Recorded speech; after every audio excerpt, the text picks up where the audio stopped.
How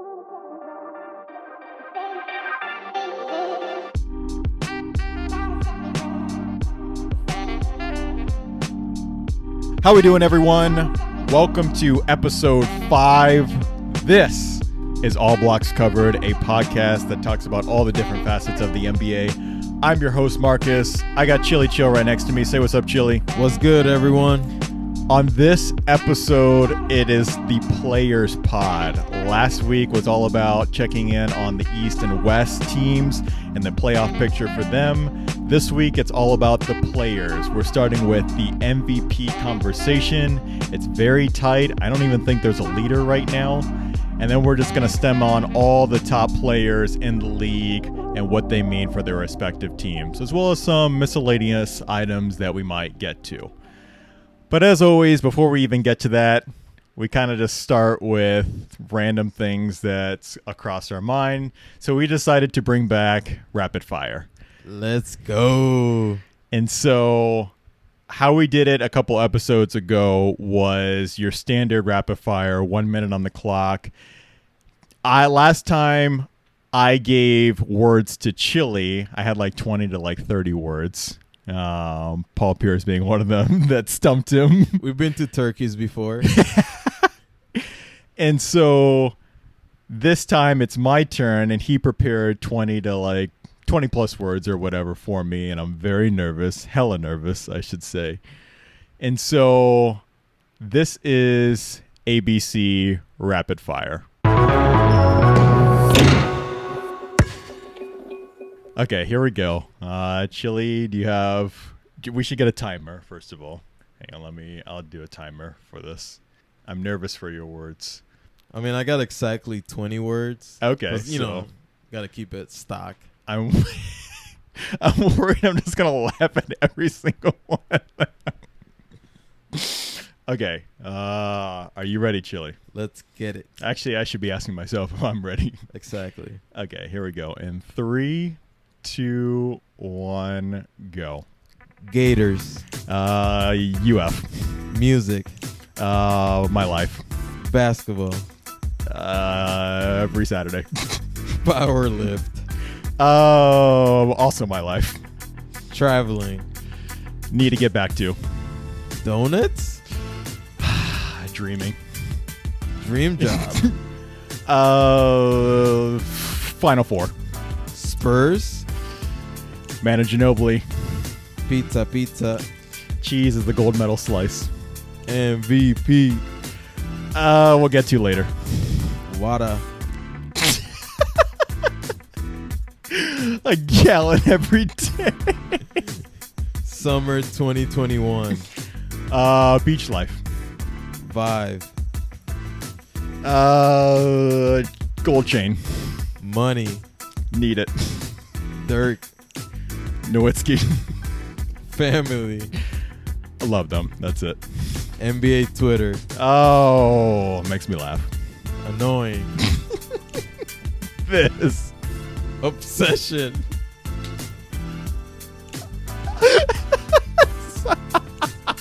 I got one more, bro. Just go for the last one. Disney. My childhood. Nice. Look And at you. What was that? Way more? They way over more. We are 130. Crap. Might have to edit. We'll see. That was very good. That was very, very good. We will do that a couple more episodes down the line. But we have an extensive amount to get to. So with that, let's tap into segment 1. All right, so let's just jump right into it. We're going to start with the MVP conversation, and we're not doing like a 3-quarter awards deal. We're just kind of talking about the MVP because it's at this point we're about a month or so left into the season, and there's no real clear-cut winner, at least for me, I would say. So, Chili, if you had to put like a ballot together right now, who would be the top guys you would say is in the MVP conversation? Yeah, top 4 right now definitely be Joel Embiid, Nikola Jokic, Damian Lillard, and Giannis Antetokounmpo. That's exactly how I feel right now. I mean, there's other guys that we're going to get to that I feel like have been producing really well for their team and could possibly be in the conversation. But I think with the fact that there's only like a month left, I think these are like the top 4 sort of guys that are really in there right now. Unless Steph Curry drops 60 points a game. I mean, it could happen. Could be. I mean, but the fact that their team is in the play-in right now, it's going to be kind of tough. But we'll get to Steph Curry. But let's kind of go down the line right now. And let's start with Joel Embiid. Right now he's averaging 30 and 11 rebounds. And he's just point blank the best player on essentially the best team in the East per record, I would say. Been very consistent throughout the entire season. But he has missed 18 games, 12 within these last sort of 3 weeks. He did come back and pretty much get back to his normal playing. But how much do you take into account the fact that he did miss those 3 weeks into essentially if you had to vote for the MVP? Yeah, missed 3 weeks. You should definitely take that into account because other players haven't missed any time. But he's just so dominant, like you said. He came right back to the shape he was in, and it's kind of hard to overlook that. The fact that he was kind of like sort of leading the conversation prior to his injury, prior to like that All-Star period with LeBron James also being in the conversation. But we kind of talked about this when we did the quarterly awards, the fact that he came into the season just kind of like ready to go. It's kind of awesome that he had a baby actually before the season. And I don't know if that sort of sparked anything, but just like he's in the best shape of his life. Again, the best player on his team. His whole game is just not completely different, but just like completely elevated, I would say. Outside, inside, mid-range, obviously on the defensive end as well. And so he's got the numbers. Now, for me, in terms of those 3 weeks, I think it's a matter of the fact that it's so tight right now. I think the media is really going to take into consideration those 3 weeks when you compare it to the other guys. And so let's get to the next guy and Nikola Jokic. And so, like, where are you at with Jokic? He's on a team where they're kind of in the middle of the pack right now. And I know when people vote for MVP, it's usually the best player on the best team. So where are you at with Jokic knowing that their team is essentially in the middle? To be honest, he's my favorite guy in the race. And yeah, his team is in the middle of the pack, but he's just so good. Even if Jamal Murray was healthy and Jokic was the one that was hurt, I wouldn't see the Nuggets in the playoff picture at all. And I think he's just that valuable to his team. And I'm glad you brought up Murray because we will talk about like his injury. He did get injured this week, which was really devastating, and we'll get to that. But he's been so consistent all season, and he hasn't missed a game. And again, when we're comparing Joel Embiid with him, that's going to be obviously a consideration. But literally from start to finish, I remember him even starting the season averaging a triple-double, and just like the offensive numbers are there. He's just so comfortable out there. He does everything for his team. Exactly. Pretty much putting them in the situation that they're in right now. They're not a championship contending team like Embiid is, but they're right in the thick of things. They got Aaron Gordon, so now they're almost starting to compete essentially with those top teams. I still think they're probably going to be like 4.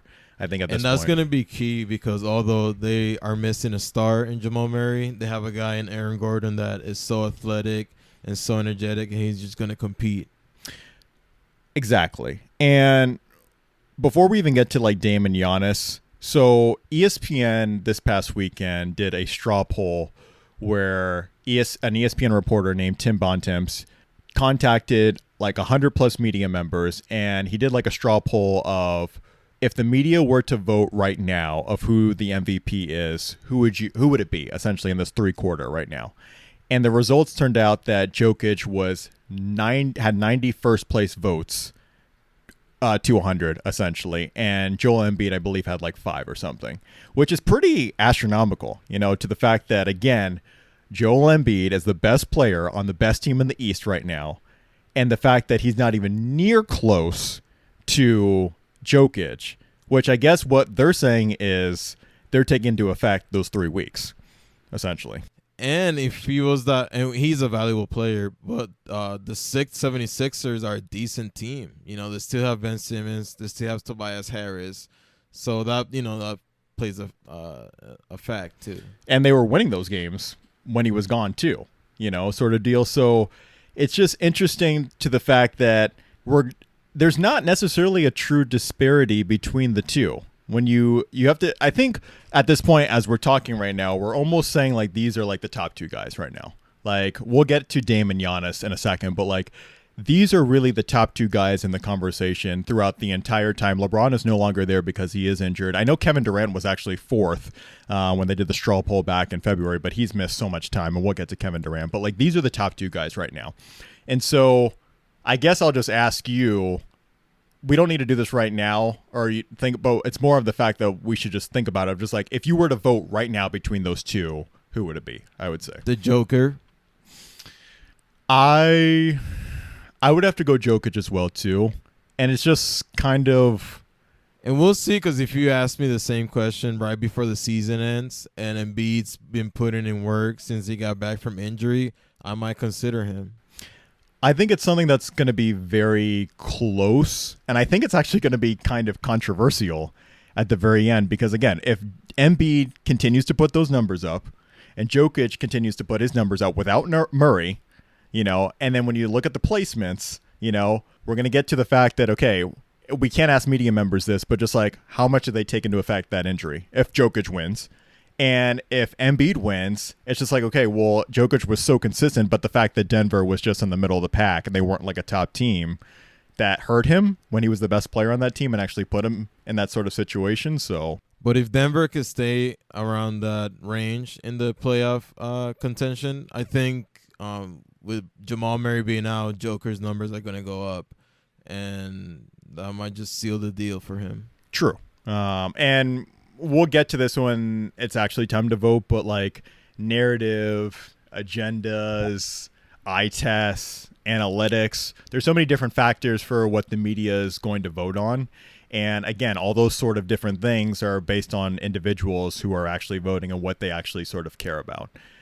What is your thoughts on Dame right now? Because I think he is, like you said, he's in the conversation, but can he actually end up winning this? Dame time, he's in the conversation, but at this point, I think the Joker's still better than him, so. I think it's just, we should give him his flowers and appreciate the fact that without Big Nurk and without CJ McCollum, like they were still like a top 4 team.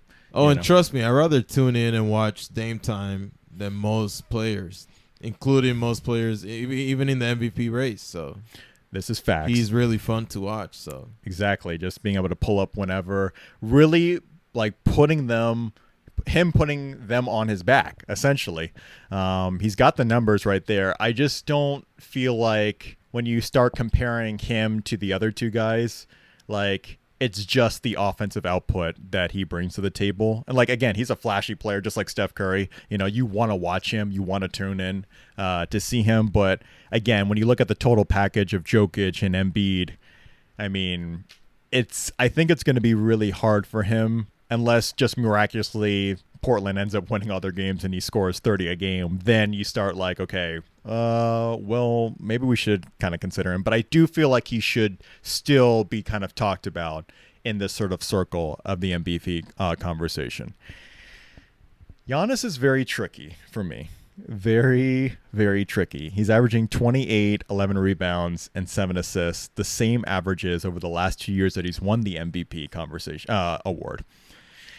Can he win it a third time? I can see it, and I can see it because I don't think Russell Westbrook got it a second time, even though he was averaging similar numbers, because a lot of people don't like Russell Westbrook, I feel like. But with Giannis Antetokounmpo, I feel like he comes more of the nice guy, and people love him. Like you say, sometimes he's kind of a darling. So I think that's the only reason why I could see him winning it a third time. For me, since we're already kind of implied the whole narrative sort of situation, it's kind of like a double narrative.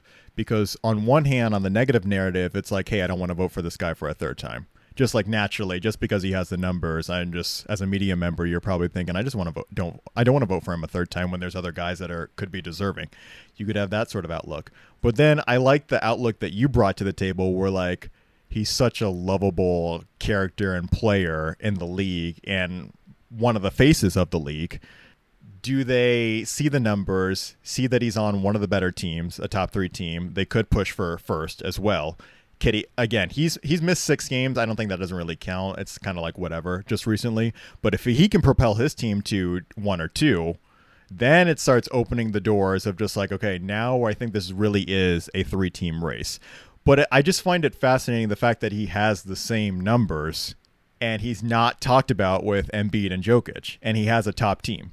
So I don't know if that's, again, people saying, hey, I don't want to vote for him a third time, or the fact that, I don't know, what other reason that somebody might have. But I just feel like at this point, those are like the 4 guys. I don't necessarily see anyone else sort of like climbing in. So at this point, let's just kind of talk about like some other players right now. I pushed the James Harden MVP sort of campaign the last time we did the quarterly awards of just like, not saying that he should win, but just like we should really start paying attention to him. And again, narrative, take a drink every time I say narrative, is the fact that he's on a team that has 2 top 10 players or 2 superstars, 2 other superstars, but he also has the numbers. He's averaging 25, 8, and 11 rebounds, close to a triple-double, and he's on technically one of the better teams. So where are you with James Harden? But then he got hurt, so, and he's still out, right? Yes, with a hamstring injury. Yeah. So that's the only reason why I don't see him in the conversation, because even if he was in the conversation, he wouldn't be top 3. So it doesn't really matter, I do think that the superstars and the whole aura of the Nets is kind of like pushing him back. Because if he was doing this on Houston, that would be a whole and like they were in the conversation, like either middle of the pack or like a top team, he would obviously be there. But the fact that he's on this team that everyone's thinking this is the Avengers, like this is like the greatest thing since sliced bread, or like the Golden State Warriors with KD, like he's not getting the attention that he essentially maybe deserves, because he's actually played more minutes, surprisingly, than Kyrie and KD, and he got there late. But also Kyrie and KD, they've been out. So exactly. And I guess another thing is, I wonder if people are going to take into account the first couple of weeks of like how he was at Houston, of just like, hey, because I remember reading or like listening to people saying, hey, at that point when it was like the quarterly, like I'm not voting for Harden because of like what he did in trying to get out of Houston, which is not the right thing to sort of look at. It should just be like what's happening on the court. But again, people have their agendas, sort of deal. And again, he's on the Brooklyn Nets now, a super team, so there's that. Which is impressive that he's putting up those numbers still. So exactly, I guess we should talk about KD.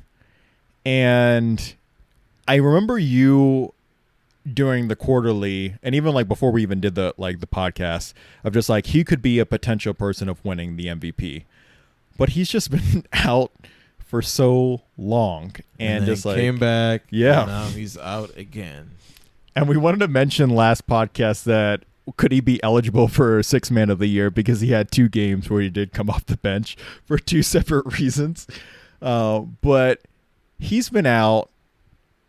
When he came back just recently, he was back into full form, just completely himself. And I'm just always surprised the fact that when you watch him, it's just like, okay, he could be the best player in the world. When he's on, he's on. And there was a point 17, 18, 2019 where you're just like, or he was out 19, but just like, this is literally like could be the guy that overtops essentially LeBron, for some people. Some people obviously have LeBron still up there or whatever, but it's like there's so many flashes from him where you're just like, wow, like this is literally an unstoppable player. But I personally feel like the injuries are a really big concern, because today he actually had to leave the game for an injury as well. And that I guess I'm nervous for him. I don't know where you're at with KD. Yeah, I mean, best wishes to him. Hopefully he gets better, but it's not looking good right now for him. You talked about this last time about like you even feel like the Nets right now, taking into account everyone's healthy and all that stuff, like they're probably could be the best team in the league right now. What if they just can't get healthy? then they're not making the Eastern Conference Finals. And I feel that too, to be honest, because the Clippers had this situation last year. Chemistry, where their best players, or a majority of their best players, did not play together majority of the season. I believe it was 7 times in the regular season. And then when they got to the playoffs, that became a very big factor. Now, obviously, they did kind of sort of flame out, and they had their own sort of issues as well. But just like that could be the same thing with the Nets. Now, with the Nets, I've seen KD, Harden, Kyrie, KD, Kyrie. I've seen the doubles, and it's looked fantastic, or even just one of them and the rest of their unit, and has looked sort of fantastic. But when you get to the playoffs, it's a whole other animal. It's almost like a whole different season, a whole different sport, and we haven't necessarily seen enough of their games where all 3 of them are playing with their role players, especially with the newcomers, Blake Griffin, and we'll talk about LaMarcus Aldridge. But I'm starting to get kind of worried that they might be in a situation where they just are not going to be healthy in the playoffs. And I don't know. I'm just nervous. Yeah, the way it's going right now, I see Philly against the Heat in the Eastern Conference Finals. The Heat did beat the Nets today, so, Bam with the game-winning shot. Yeah, KD going out, like I said. You never know. In a 7-game series, the playoffs are just so intense that can KD, with his injury sort of nagging, can he withstand, the tough a 7-game series? We've seen KD hurt in the playoffs, and it wasn't good. What if you go against, we want a Brooklyn, New York first round. Now, and we might talk about the Knicks, but just what if that's the first round and you go against the best defensive team in the league, and they're literally super physical. They might not be the greatest offensive team, but just super physical with you. They're going to bring that energy. Exactly. And then what if you have to you beat them, and then you go play the Heat and their culture? And then after winning that, maybe you're the first place team and end up winning that. Then you have to play the Bucks or the 76ers, who either one of them had a potential to be the number 1 seed. It'll be a tough road with a depleted team. It's almost impossible. Literally, they've been kind of winning the regular season of just making it through, just kind of barely hanging on, but also just playing really well for what they have. It's just a matter of what is it going to look like when it comes playoff time, and are they going to have all 3 of those guys? Now, I did bring up LaMarcus Aldridge, and one of the crazier things that happened this week was the fact that LaMarcus Aldridge retired kind of out of the whim. It was just you just scrolling through NBA Twitter, and next thing you know, you get a Shams tweet that says LaMarcus Aldridge is retiring with the Brooklyn Nets, and the first reaction, you're just wait, what? What's going on here? Is this something crazy that happened? Obviously, there's trolls and there's jokes about who LaMarcus Aldridge is and how he's been playing. But we ended up finding out that LaMarcus Aldridge put out his own tweet to kind of confirm this sort of narrative that's out there. The fact that he was actually playing, I believe, his last game with irregular heartbeat, which is... That's tough, man. That's scary. Very scary. Kind of like a life and death sort of situation. I found out that in 2007 that he was also diagnosed with this thing called Wolff-Parkinson's White syndrome, which happens where your heartbeat essentially just is super rapid and you just can't control it. So I'm curious, for him, in the back of his mind, I know that was such a long time ago, if that's that's always in the back of his mind, in terms of him playing. And then when he had that sort of situation, he was just no, I'm not. I've got a whole life. I got tons of bags of money, 15 years career, Hall of Fame or not Hall of Fame, phenomenal, successful player sort of deal. But just what is kind of your thoughts with LaMarcus Aldridge sort of just calling it quits and calling it done? Just what is just your overall thoughts on him? Best wishes to LaMarcus Aldridge. I'm proud of him to just quitting, looking out for his life, for his loved ones, enjoying what he can. And it's just unfortunate that he's been trolled by a lot of people that we're against the Nets super team or just making fun of him in general. But at the end of the day, we just want to have a good life and, good luck to him. It's crazy how, like, when he was leaving Portland, how much of a hot commodity he was.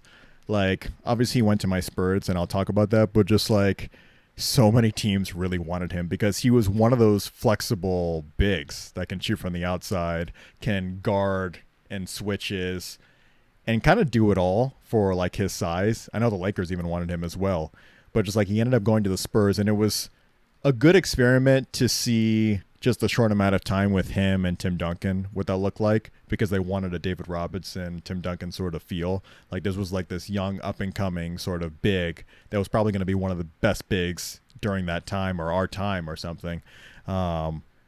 It didn't necessarily work out probably the way that the Spurs really wanted to, especially after Tim Duncan retired, and they were just trying to find the right fit, like, with him, because he was such a good player. He was an all-NBA player. It was all-star, like multiple-time all-star, multiple-time all-NBA.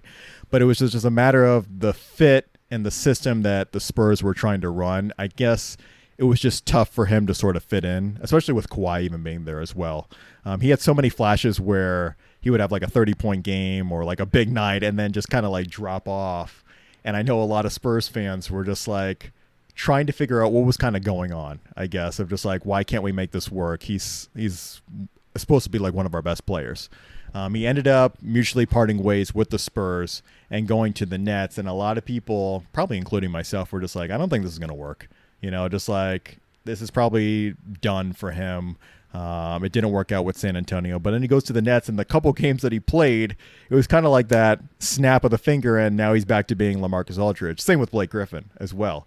It's crazy that when you can just get a fresh start somewhere, it can kind of sort of rejuvenate.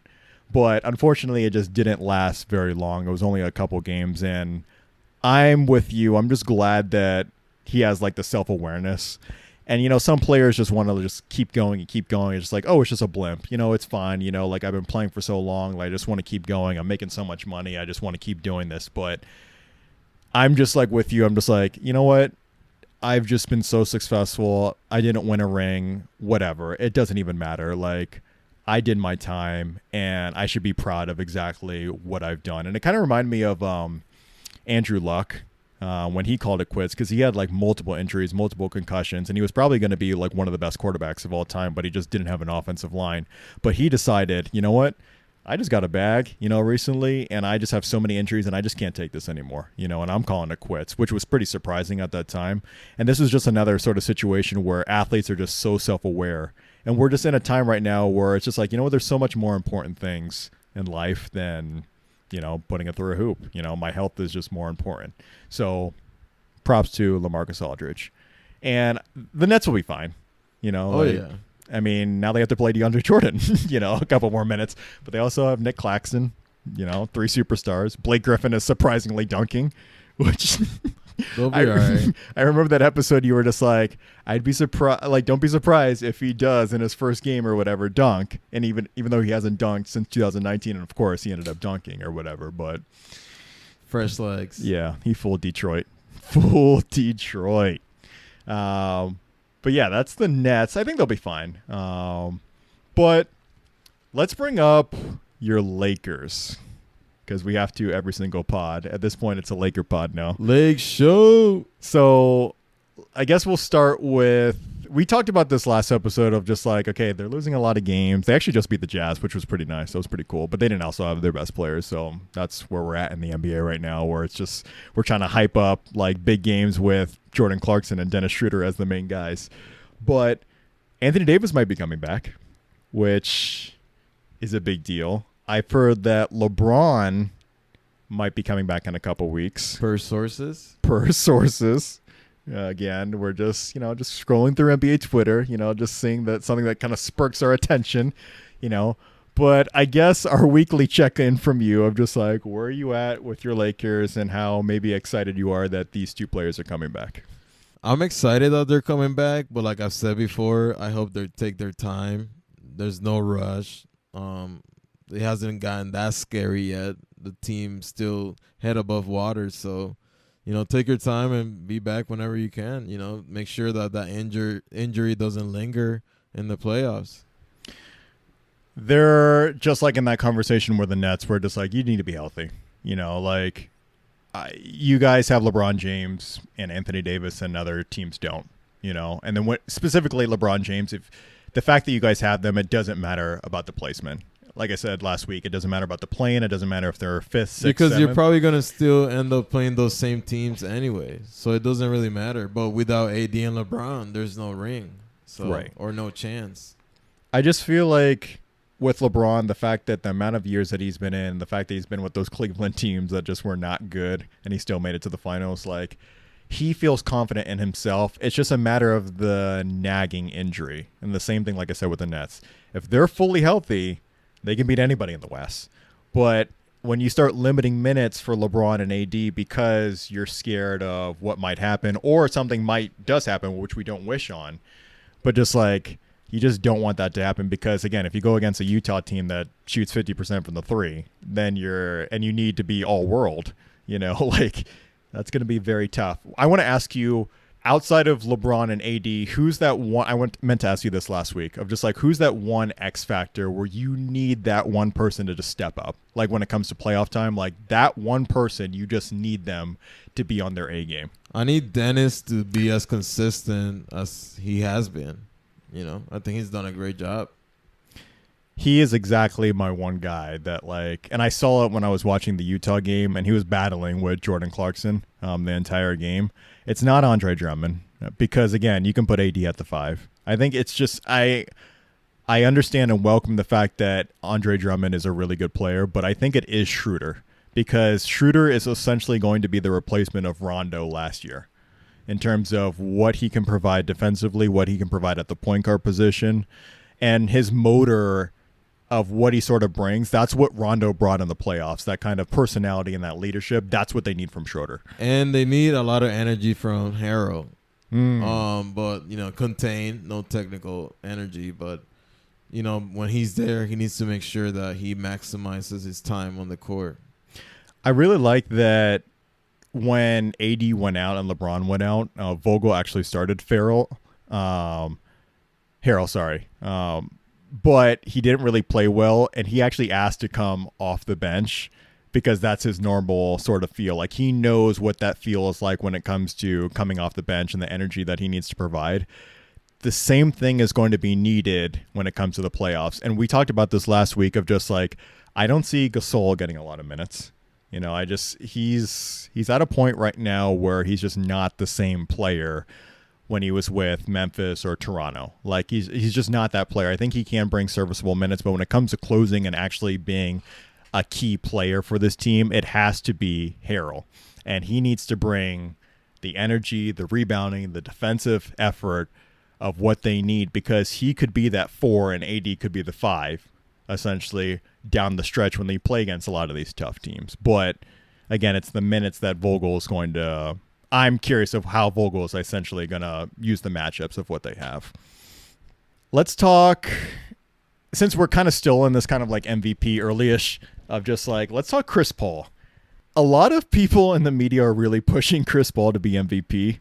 I understand it. Every time I watch a Phoenix game and like Mark Jackson is like the analyst, he's just like, why isn't Chris Paul like in the MVP sort of conversation? And we'll talk about Devin Booker as well. Like Phoenix is the second best. They have the second best record, essentially.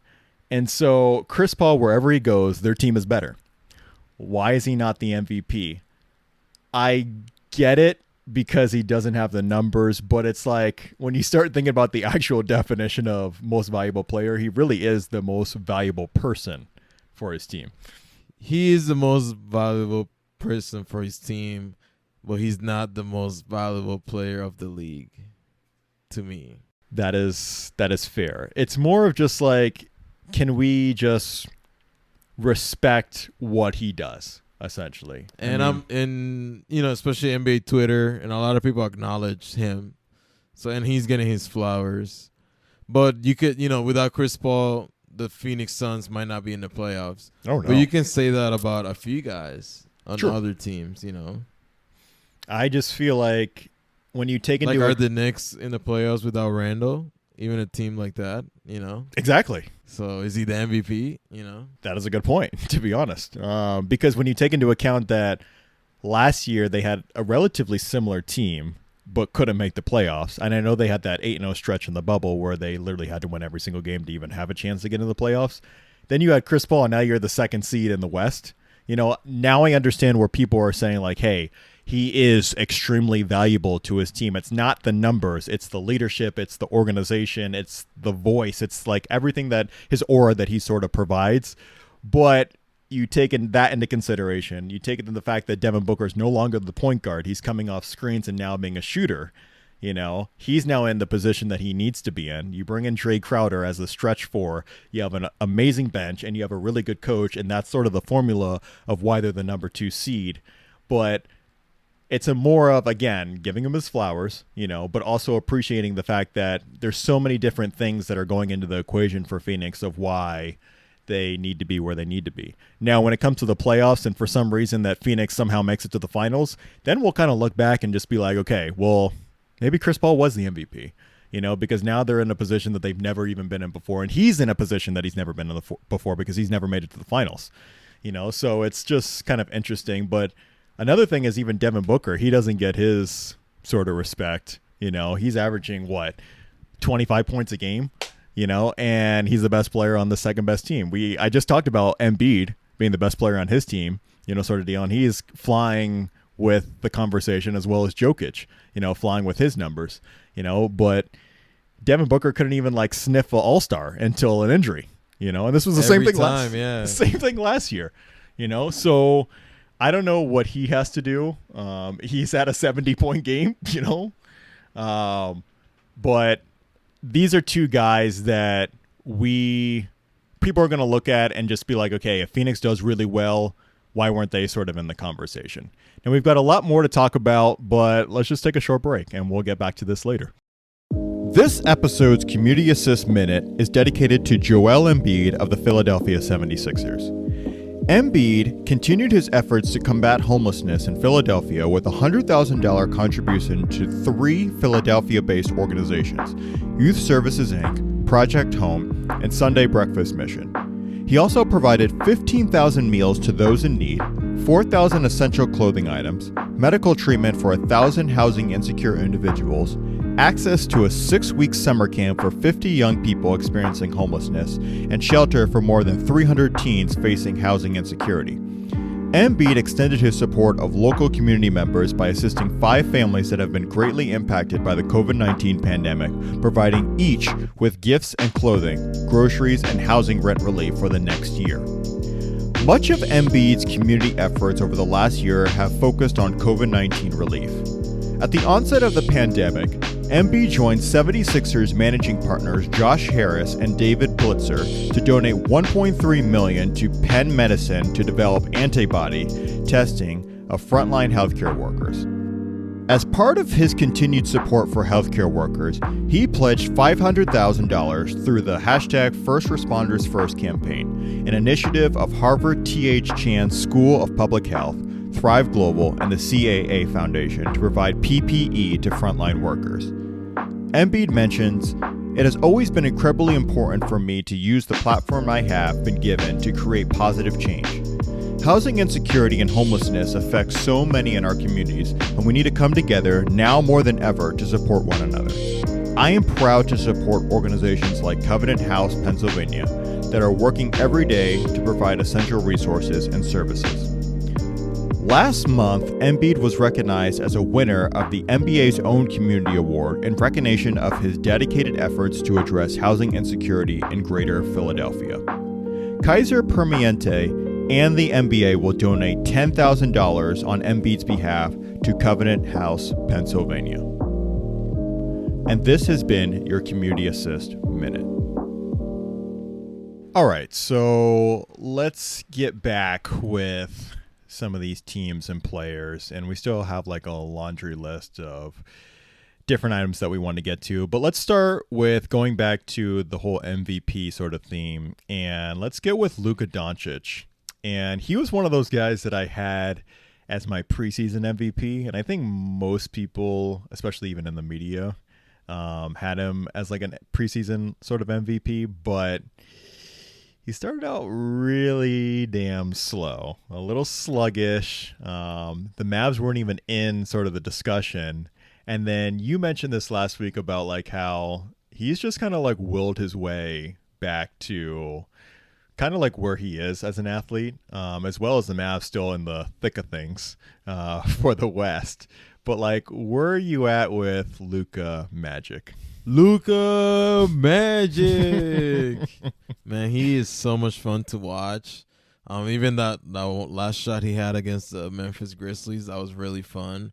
But I mean, I know what I'm gonna get from him night in and night out, and I think they have a really good chance to solidify their spot in the playoffs.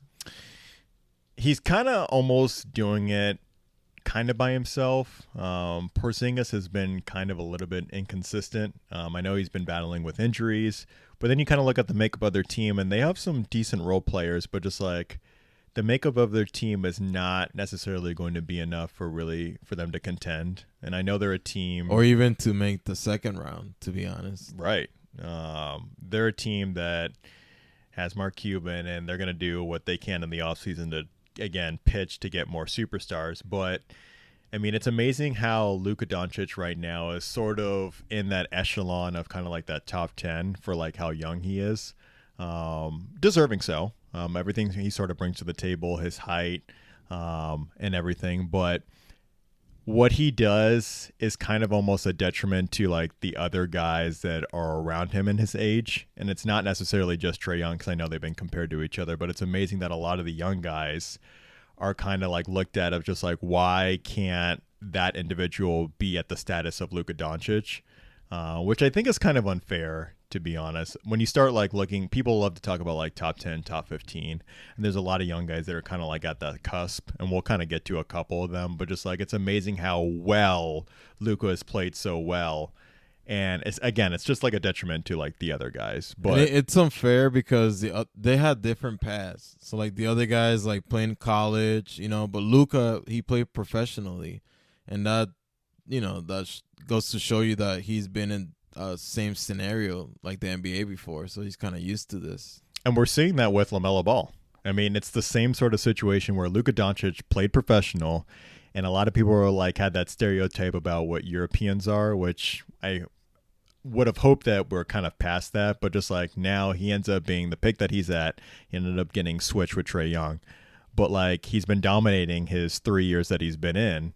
And it's the same thing with LaMelo Ball, and I don't want to necessarily get into LaMelo Ball, but just like the fact that he played professional, he had the stereotype behind him, the narrative behind him, the whole dad thing and all that stuff, but just like it's been translating into the NBA, and he was the best rookie this year.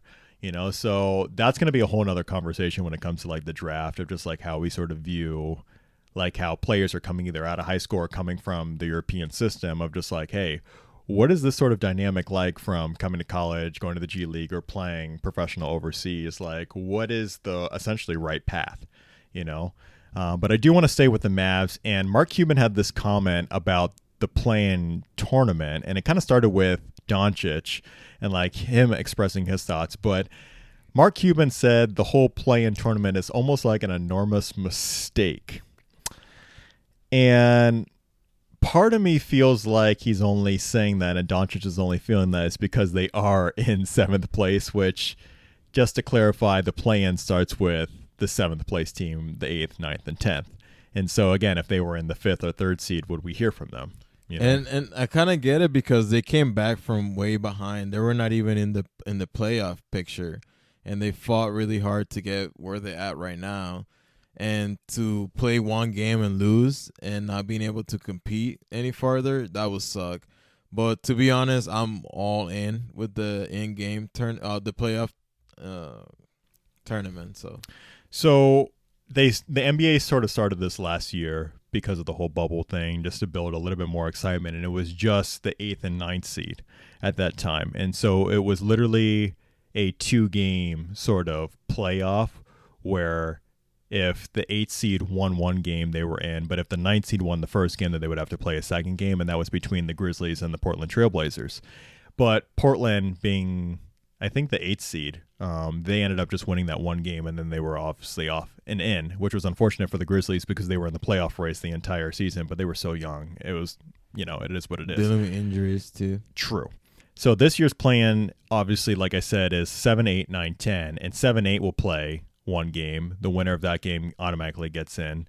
And then the 9th and 10th team will play. The loser is out. And then the winner of the 9th and 10th place game will play the loser of the 7th and 8th game. And then whoever wins that gets in. So it's kind of a mess to kind of wrap your head around. But it brings excitement. It brings drama.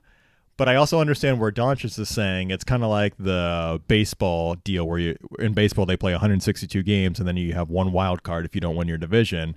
It's like, we just went through so many games and now I have to win one game. And me being a Yankees fan, like they've been in the wild card for the last couple of years and it really stresses me out. So I understand where Doncic is coming from. We play 72 games and we have to play, 1 or 2 games to get into the playoffs. Like, hey, I'll tell you what, though, this is not going to be a Yankees podcast. Oh, Lord have mercy. And they're last in the American League right now. It's not looking too good, but this is an NBA podcast. So we're just going to keep rolling on. Drop that. Yeah, we're going to not get any more hate towards the Yankees. But speaking of New York, again, another episode where I'm going to just say it. And the Knicks are making the playoffs. The Knickerbockers are making the playoffs. They've won 6 straight. And again, we just have to keep reiterating this because when is there going to be an opportunity or any other year when we're going to have positive things to say about the Knicks? But it's Tom Thibodeau, Randall. RJ Barrett has kind of come into his own. I even saw this wild tweet where it was just like, mid-range Barrett. Can Barrett be a number 2 guy on a championship contending team? You saw this on NBA Twitter or something? This is definitely NBA Twitter. With a non-blue check mark? Non-sources. That's what I expect from the one of those replies sources. Replies under the ESPN account. Oh, yeah. But, again, the Knicks are making the playoffs. Since we did talk about the Mavs, I do want to say this, or I just want to ask you, do you think it's fair, I guess, for me to ask about, like, did the Knicks or the Mavs sort of like won this Porzingis trade? It might be kind of early, but is it kind of fair to kind of bring that up right now? I don't think it's fair just because, Randall wasn't a direct product of that trade, which, I mean, you can think of it as it was because they opened the cap room to sign a player like Randall. But I think you could have signed a player right like Randall with Porzingis just because Randall's not that expensive. But, you can just say the Knicks won the trade just because KP, he's been hurt, and Dallas just barely, they have bigger expectations than the Knicks. I think it's kind of like a hindsight 2020. You kind of look at the Knicks right now, and they're kind of rolling, and you're kind of, like you said, looking at Porzingis, and he's just been inconsistent with the injuries and sort of the play. And you're just thinking, okay, cool, the trajectory of the Knicks right now is looking pretty damn good. But, again, if you look at last year where they opened up that cap space and they didn't get really anybody, I mean, they were supposed to get, like, 2 superstars. Well, they were supposed to have the Nets roster. Pretty much, yeah. But they just went down the road and not went to the Mecca, Madison Square Garden. Well, that's another story. But again, I'll say this every single episode. It's the story. It's like the feel-good story, I guess, right now. But again, continue what you're doing right now for the Knicks. Their next, 15 games that they have left, 14 of them are against playoff teams or teams that are fighting for the playoffs. So every night is going to be very important. But they've excelled every sort of night playing against really good teams and have beaten really good teams all year this year. So I wouldn't count out essentially the Knicks of what they're about to do. I want to go to Anthony Edwards in Minnesota because this dude, I mean, Ant-Man.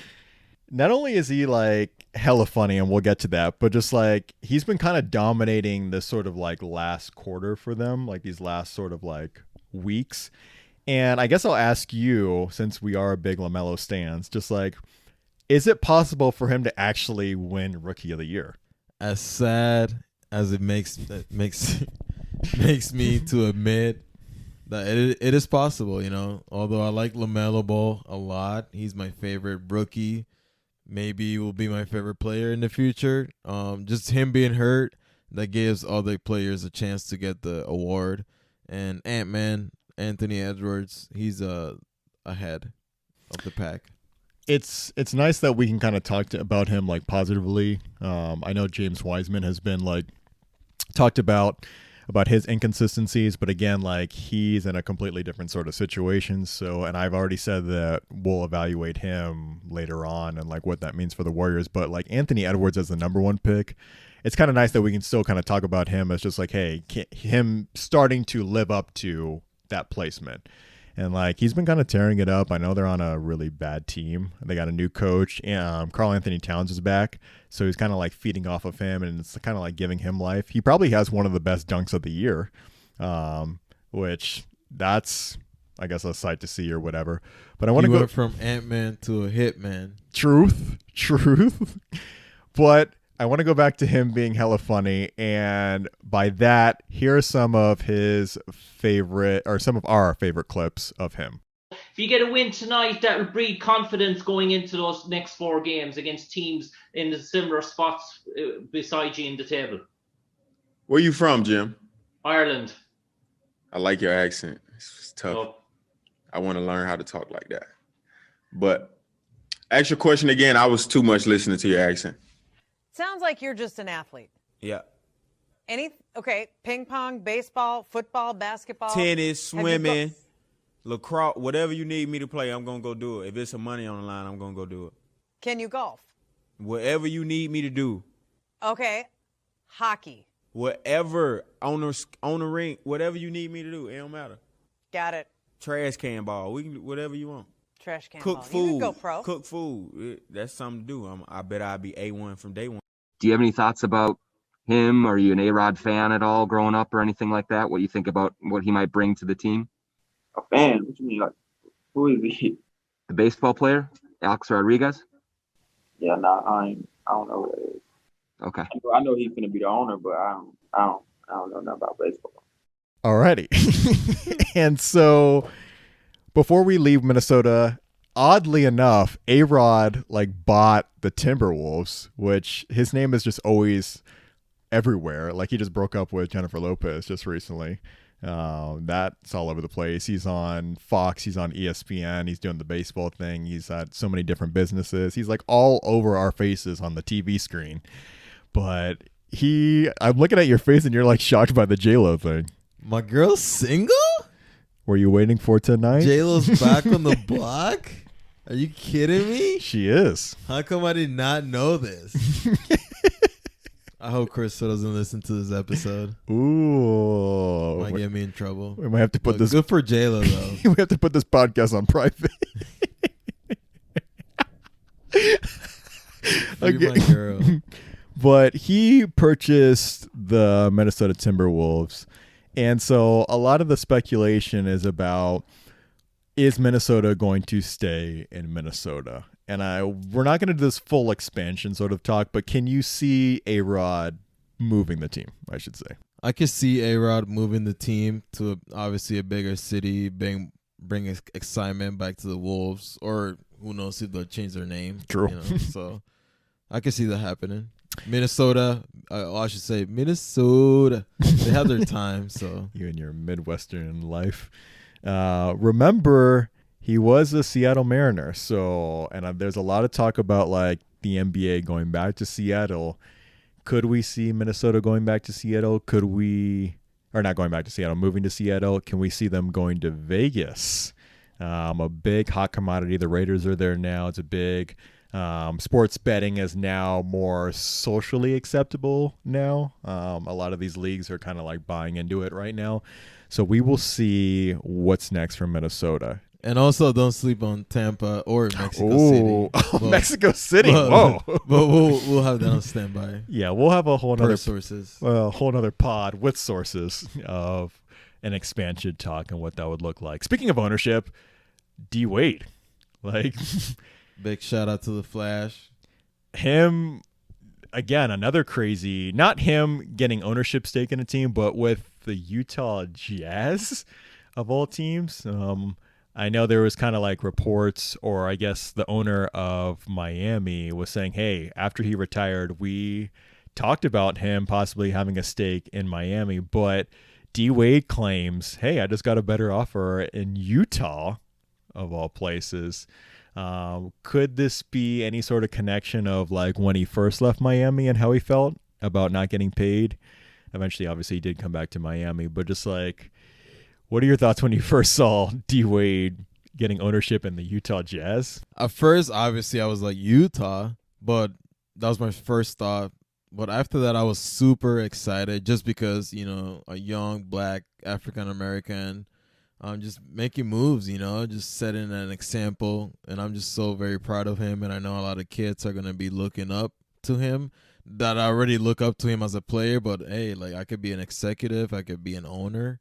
That's big time. So big shout out to D Wade. Facts. Wade County, baby. Let's go. Wade County and Salt Lake City.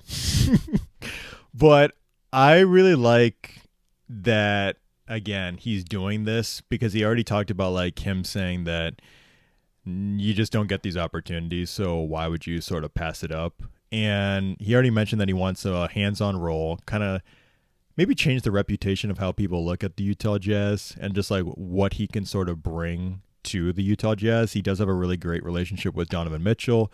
Donovan Mitchell just got a 5-year deal. So that kind of, if you're a Utah Jazz fan, you're kind of like perking up because you're just like, hey, maybe this means Mitchell will probably want to stay long-term, or maybe he's a lifer in Utah, knowing that D Wade is there. But it's kind of just nice, like you said, of just like, him being a black man and being able to be in the position that he's in. And we're going to see a lot of these athletes, a lot of these big time athletes when they retire, like, hey, a LeBron James, a KD, you see all their different ventures outside of the court. Like, I can definitely see them being owners, GMs, and we're definitely going to start seeing that sort of change from what we normally see from GMs and owners to now we're seeing the player side, essentially, and that can really change the face of the NBA. Big shout out to the players. It's a Players podcast, baby. This is all players, and we're just going to go down the row right now. Ben Simmons. Oh, my God. He's been very vocal. Flat out. Clamps, yes. I'm just going to flat out say this. This is turning into like a 3-quarter award at this point. We've already done MVP, Rookie of the Year. Might as well. Is he the Defensive Player of the Year? He is, because he can guard positions 1 through 5. I was riding with my guy Miles Turner all season long.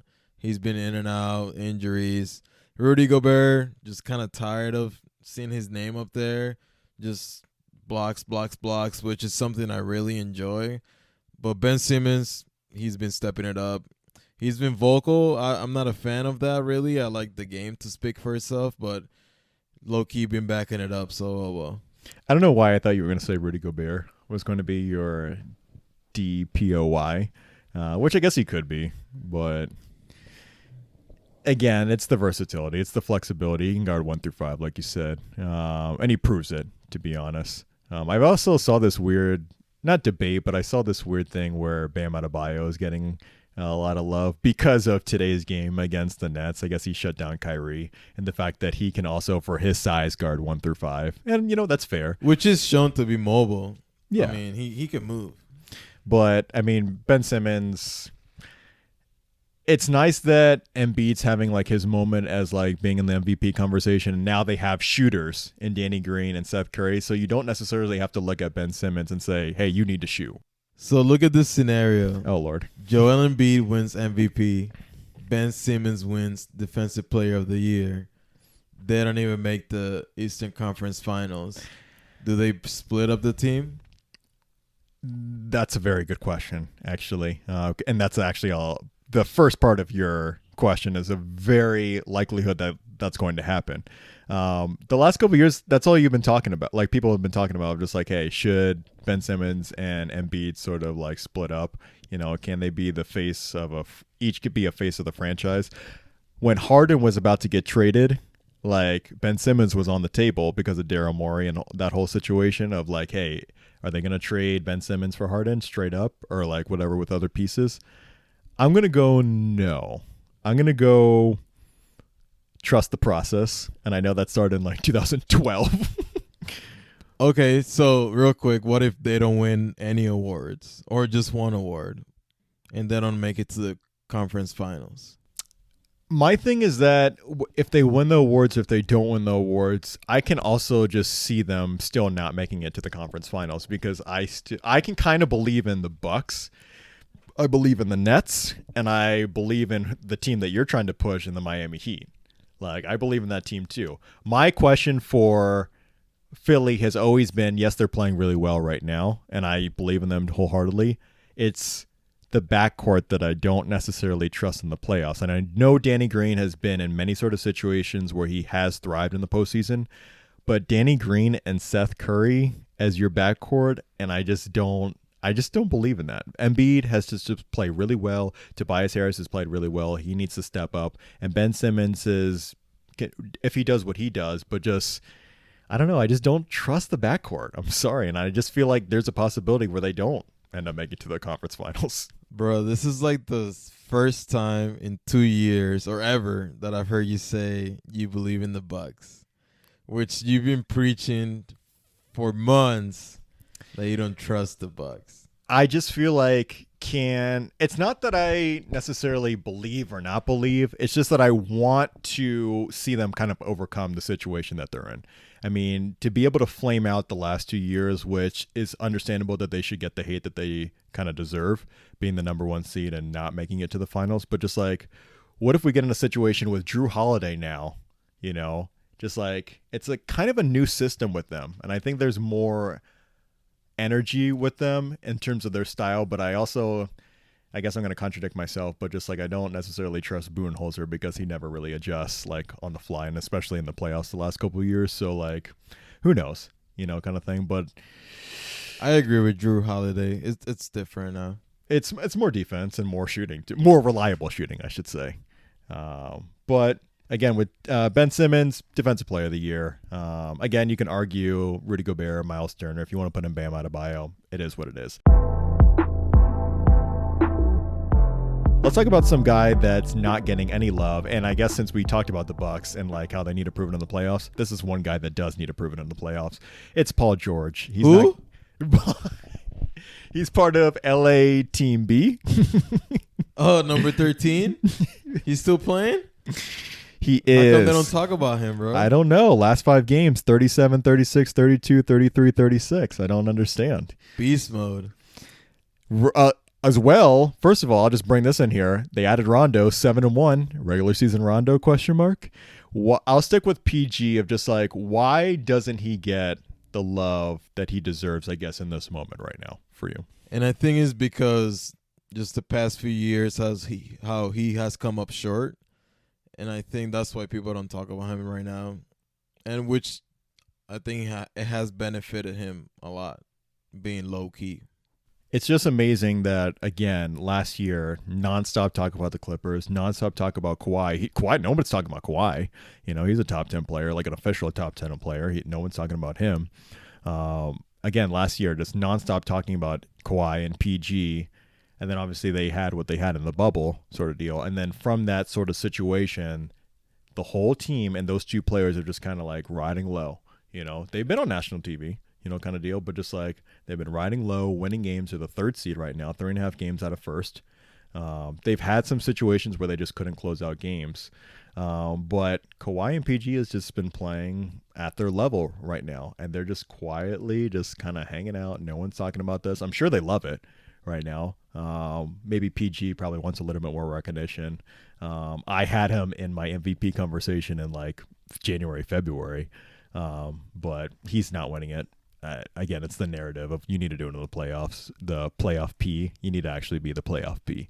But that's it. I mean, we're just going to have to see. It's just kind of like a wait and see. It's unfortunate, like for him, but it's always going to be a wait and see. Just like the Bucks, it's a wait and see. Can you do it in the playoffs? Like, and everyone is saying that, and I think it's fair to actually say that, and like not necessarily give the recognition. Now, someone that does need recognition is these 2 guys, and I'll start with this. Is Jason Tatum. Celtics won their last 6 games. He's been phenomenal. He had a 50-point game last week. I again, I don't rely for the Celtics. I just don't believe in their bench. I can't believe they just got Jabari Parker, that was really weird. And he started the game with 2 turnovers yesterday against the Golden State Warriors, and I was like, this is not going to work out. But he ended up playing pretty decent.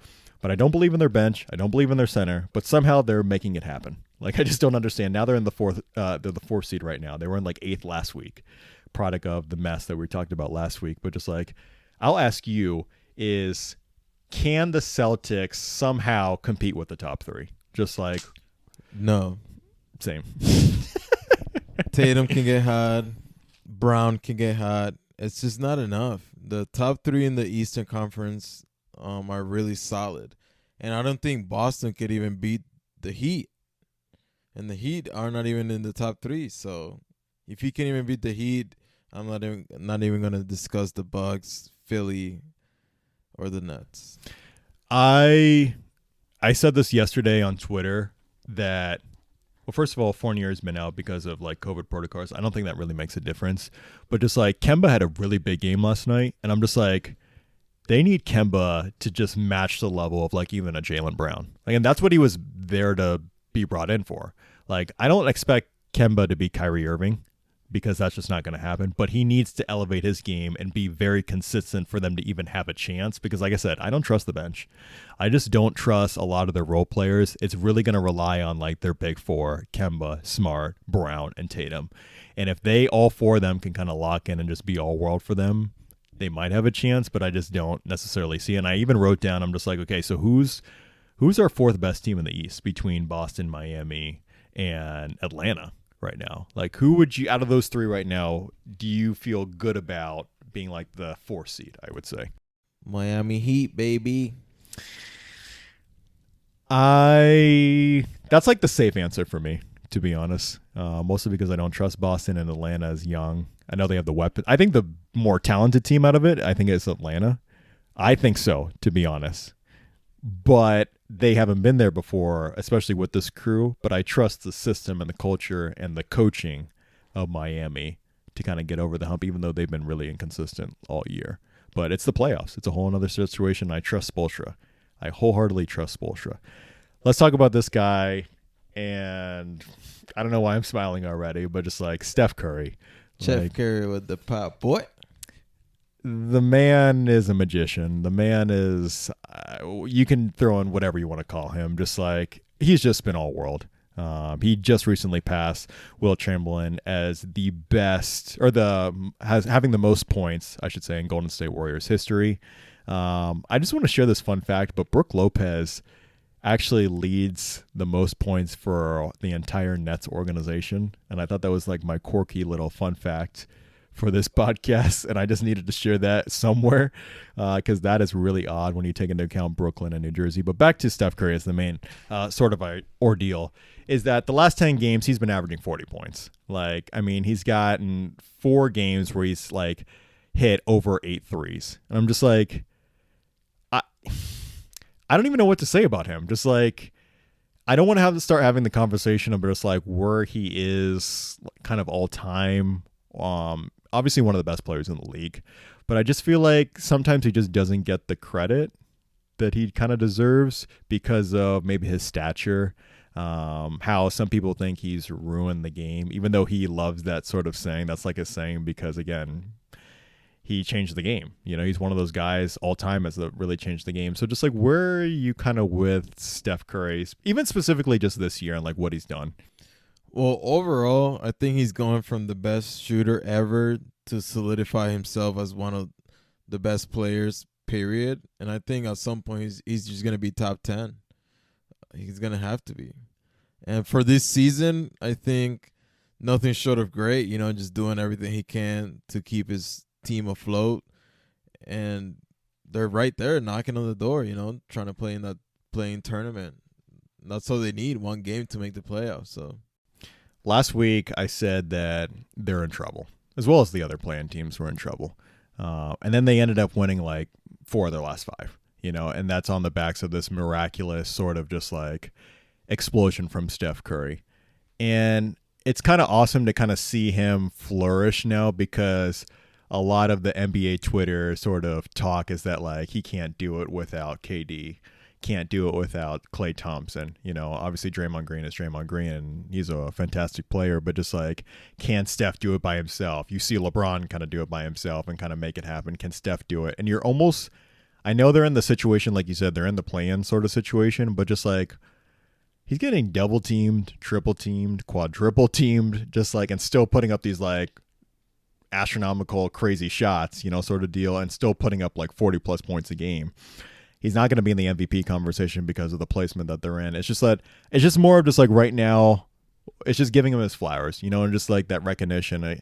Even though some people will be like, it's Steph Curry, he's a top 5 player, you know, kind of thing. But just like, I still feel like he still gets a little disrespected because of his stature, you know, kind of deal. And the fact that, again, the KD run kind of undermined his brilliance, I guess. Now, someone that absolutely gets no respect, Russell Westbrook. Facts. Triple-double, man. Just,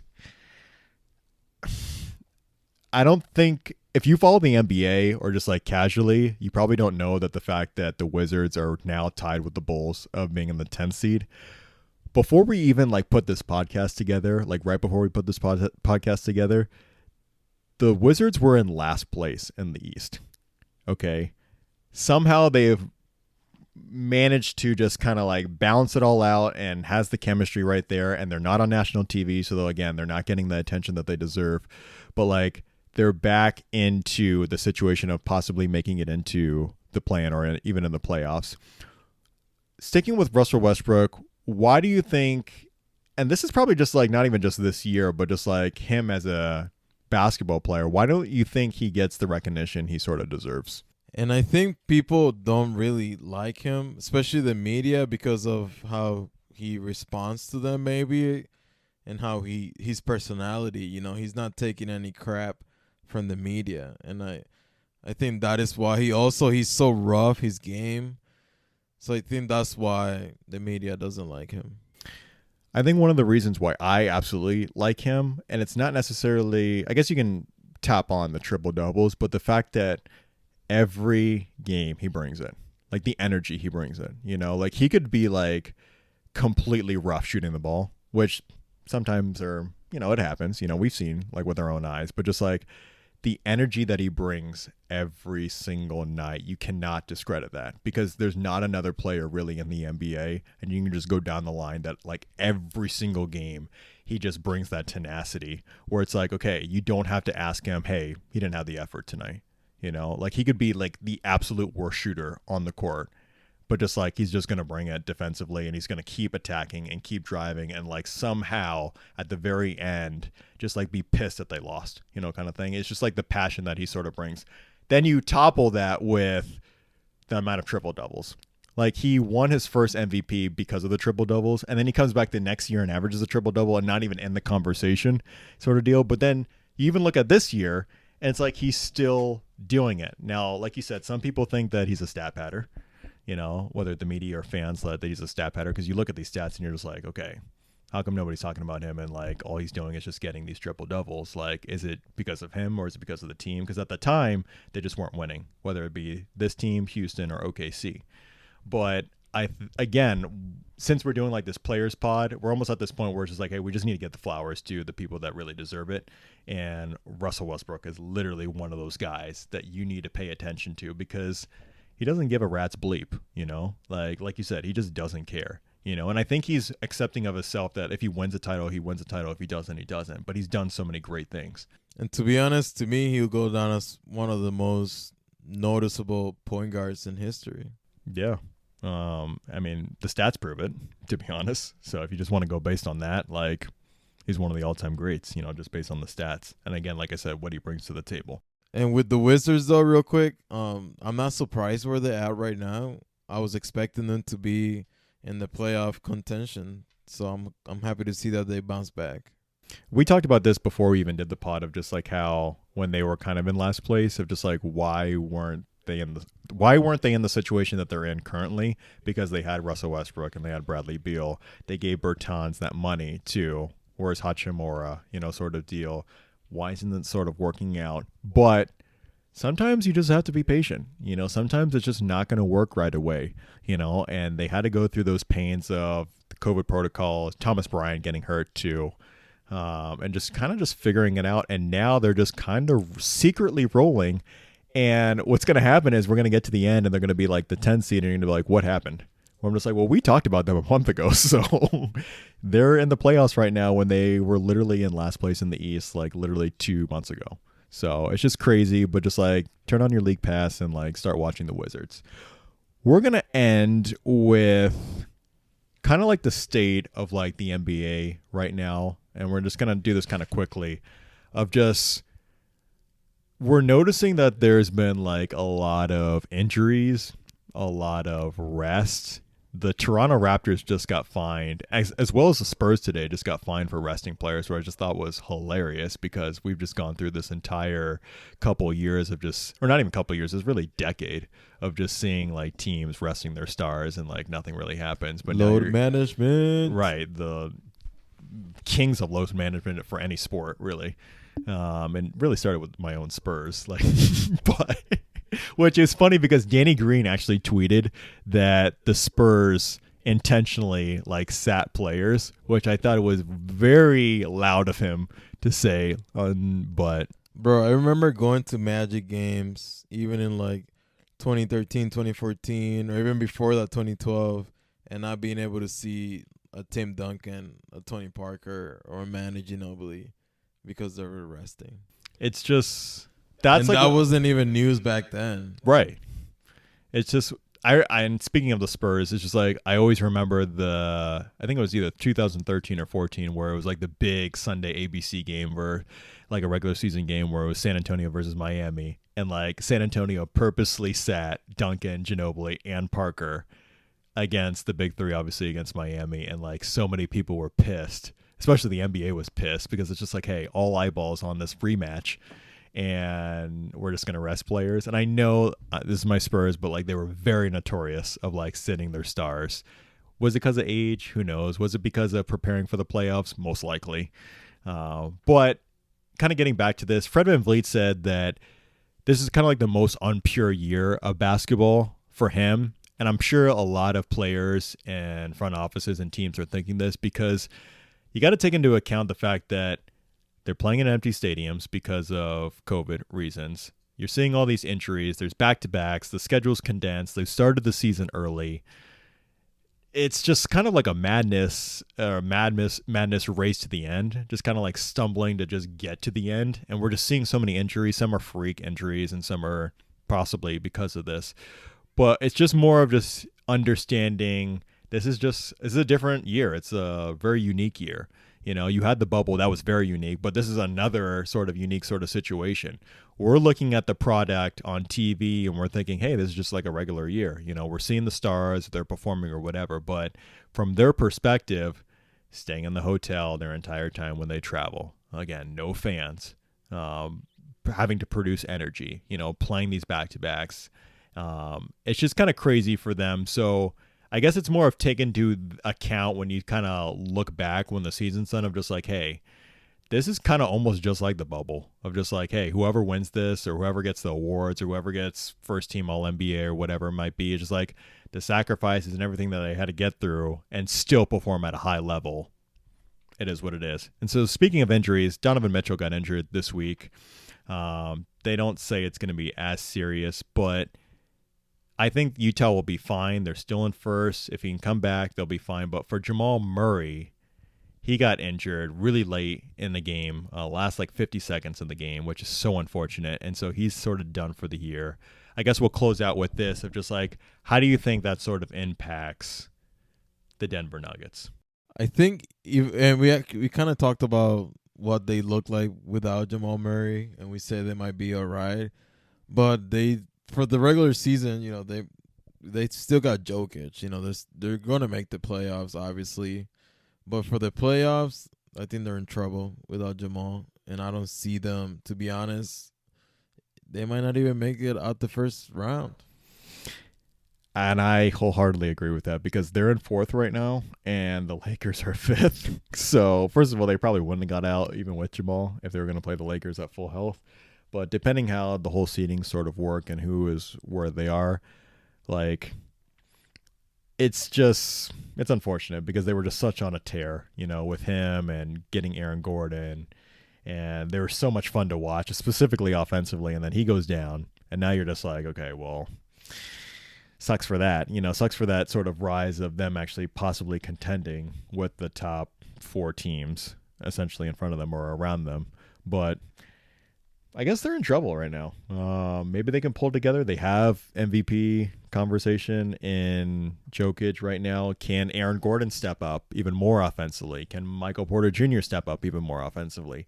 Are we going to see more of Campazzo and Monte Morris? Can they bring more to the table? I mean, they're not going to be able to match Jamal Murray and what he brings, but can they just do enough? And can Jokic just kind of just propel them, like he's been doing it all season long, doing everything that he can, and that's why he's in the MVP conversation. But just like, can he do just even more, to just stay where they're at, and just make it difficult? Because you know what, in the end, even with Jamal Murray, like, it was fun and they were on the rise, but like, I still believe in Utah, Phoenix, Clippers, Lakers as being like those top 4 seeds. So it would have just been fun against like a series with that full team, but like, they're a team that I would say be like Philly and trust the process.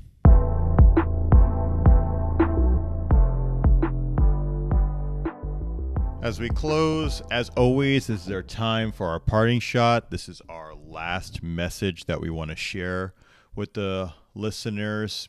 And since this was a full episode, I'll kind of keep this short like last week. My message is to not compare yourself to others. And it's very, very difficult to do in this day and age where social media is just so prevalent, and the platform gives an opportunity for individuals to really showcase their best work, their best body, how perfect they are, how rich they are. It's almost kind of, the platform has kind of like grown in that sort of direction. And so when you open up Instagram, a Facebook, a Twitter, Snapchat, whatever it might be, and you just see all the glorious things from individuals, and you kind of look at yourself and you're just like, why can't I be like that? Or why can't I get to that status? But you just have to remember that everyone's on their own chapter and you're on your own chapter. Everyone's on their own race and everyone has different speeds, and that's okay. It's not a race against the person next to you or the person in front of you or behind you. It's your own individual race. The only competition that you should have is the person that you see in the mirror. Every time you look at that person, you're saying, hey, I want to be better than that person. So, and I get, again, it's very difficult, like I said, because of the nature of our society and social media and how it's almost kind of just like forced in your face, But again, just worry about yourself. Be patient. Like I said right before this on the last segment, right before we ended, just like Philly, trust the process. I know it's very cliche. But again, just focus on you, and your time is going to come. Trust me, if you keep grinding away and pushing and staying positive, your time will come and things will happen for you, especially if you are stuck in a rut. And with that, this is the end of our podcast. As always, thanks for listening. We really appreciate it. Hope you guys really enjoyed this episode. Please, please, please feel free to rate, review, and subscribe. Don't forget to follow us on Twitter and Instagram at Podcast ABC. That's Podcast ABC. Tell your friends. Have your friends tell their other friends. Tell your family. Chili, you got anything? No, everyone stay safe out there. Be nice. Be kind. Take care. And with that, we will see you next week. This is All Blocks Covered, guys. Peace.